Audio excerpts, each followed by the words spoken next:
You ask Tiger to solve. This deals with linear equations with one unknown. The final result is r equals 26. Let's solve it step by step.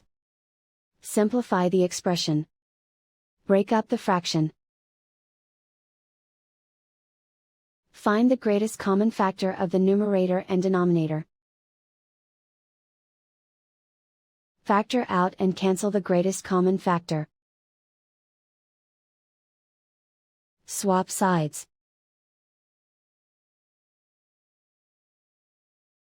Group all constants on the right side of the equation. Add 1/3 to both sides. Combine the fractions. Combine the numerators. Reduce the zero numerator. Simplify the arithmetic.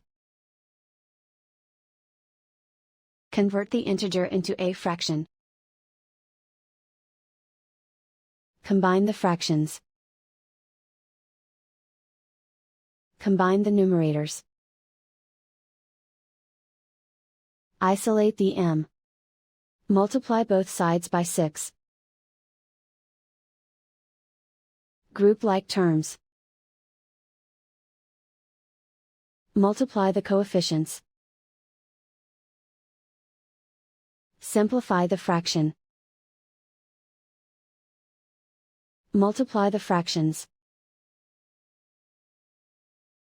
Simplify the arithmetic. And so the final result is r equals 26.